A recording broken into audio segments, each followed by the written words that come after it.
Friends, ಈ ವಯಸ್ಸಾದವ್ರಿಗೆಲ್ಲ ಮಕ್ಕಳಾದವ್ರಿಗೆಲ್ಲ ಯಾರ್ಯಾರು ಇಷ್ಟ ಗೊತ್ತಾ? ಎಷ್ಟೇ ಅನ್ಲಿ, ಎಷ್ಟೇ ಬೈಲಿ, ಎಷ್ಟೇ ಮಾಡಲಿ, ಅವ್ರನ್ನ ಎಷ್ಟನ ತೊಳಿಲಿ, ಆದರೆ ಅವ್ರ ಚಿಕ್ಕ ಮಕ್ಕಳೇ ಇಷ್ಟ. ಇಲ್ಲಿ ಮೂವರವ್ರೆ ನಮ್ಮ ಮನೆ ಪಕ್ಕದ, ನಮ್ಮ ಮನೆ ಹತ್ರ ಬರ್ರಿ. ಅವರೆಲ್ಲ ಯಾರ್ಯಾರ ಹತ್ರ ಅವ್ರೆ ನಾನು ತೋರಿಸ್ತೀನಿ ಬೇಕು ಅಂದರೆ. ಎಲ್ಲರೂ ಚಿಕ್ಕ ಮಕ್ಕಳೇ ಇಷ್ಟ.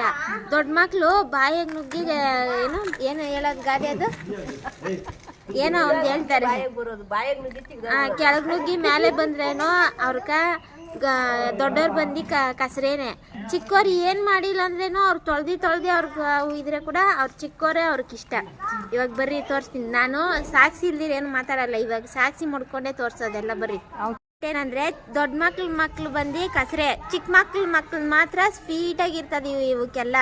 ಅದೇನು ದೊಡ್ಡ ಮಕ್ಳು ಏನು ಮಾಡವ್ರಂತ, ಏನು ಪಾಪ ಮಾಡವ್ರಂತ ನಂಗನ್ಕೂ ಗೊತ್ತಿಲ್ಲ. ಚಿಕ್ಕ ಮಕ್ಳು ಮಾತ್ರ ಹಂಗೆ. ನಾನೇನು ಹೇಳ್ದೇನೋ ಬರ್ರಿ ತೋರಿಸ್ತೀನಿ. ಬಂದು ಚಿಕ್ಕಪ್ಪನ ತಾಗಿ ಇರೋದು. ಈ ಅಮ್ಮನು ನಾನು ಎಷ್ಟನ ಅನ್ಲಿ ನನ್ನ ಹತ್ರನೇ ಇರ್ತಾಳೆ, ದೊಡ್ಡ ಮಗ್ಳು ತಕ ಹೋಗೋದೇ ಇಲ್ಲ. ಈ ಅಮ್ಮನು ಅಷ್ಟೇ, ಅವ್ರ ಮಗನು ತೊಳ್ದಿ ಉಯ್ತಾನಮ್ಮ ಸ್ವಾಮಿ. ನಾನಂತೂ ಕೇಳಿಸ್ಕೊಂತಾನೆ ಇರ್ತೀನಿ ಯಾವಾಗೂ, 3 ಹೊತ್ತು. ಆದ್ರೂ ಈ ಅಮ್ಮನ್ಕ ಚಿಕ್ಕ ಮಗನೇ ಇಷ್ಟ. ಇನ್ನ ಆ ಅಮ್ಮನ ಎಲ್ಲಾರ್ಗೂ ಗೊತ್ತು ಯಾರು ಅಂತ. ಆ ಅಮ್ಮನ್ಗೂ ಚಿಕ್ಕ ಮಗನೇ ಇಷ್ಟ. ಆ ಅಮ್ಮನ್ಗೂ ಚಿಕ್ಕ ಮಗನೇ ಇಷ್ಟ. ಹೌದು, ನಿಮ್ ಚಿಕ್ಕವರೆಲ್ಲ ಏನ್ ಮಾಡವ್ರೆ? ದೊಡ್ಡವರೆಲ್ಲ ಏನ್ ಮಾಡ್ತಾರೆ?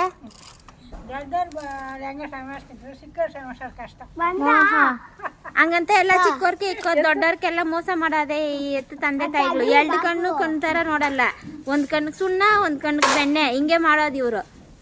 ನೀವು ಯಾರ್ಯಾರೆಲ್ಲ ಚಿಕ್ಕ ಮಗನ್ ತೆಗಿದ್ದೀರಂತ ಕಮೆಂಟ್ ಹಾಕಿ. ನಿಮ್ಗೆ ಯಾವ್ಯಾವ ಮಕ್ಳು ಇಷ್ಟ ಅಂತ ಕಮೆಂಟ್ ಹಾಕಿ ಆಯ್ತಾ? ಹಿಂಗೆಲ್ಲ ಮೋಸ ಮಾಡಬಾರ್ದು ಎತ್ತು ಮಕ್ಳಿಗೆಲ್ಲ. ಇವ್ರು 3 ಚಿಕ್ಕವ್ರ ತೆಗಿಯವ್ರೆ. ಅದೇನ್ ಮಾಡವ್ರೆ ದೊಡ್ಡವ್ರ ಒಂದ್ ಕರ್ಮ ನನ್ಕನ್ಗೂ ಗೊತ್ತಿಲ್ಲ. ನೀವು ಯಾರು ದೊಡ್ಡ ಮಕ್ಳಾಗಿ ಇಷ್ಟೆಲ್ಲ ಕಷ್ಟ ಅನ್ಬಸ್ತೆ. ದೊಡ್ಡ ಸೊಸೆ, ದೊಡ್ಡ ಮಗ್ನು ಅಂದ್ರೆ ಕಸರೆ ಯಾವಾಗೂ. ಚಿಕ್ಕ ಮಗ್ನು ಚಿಕ್ಕ ಸೊಸೆ ಅಂದ್ರೆ ಸ್ವೀಟು.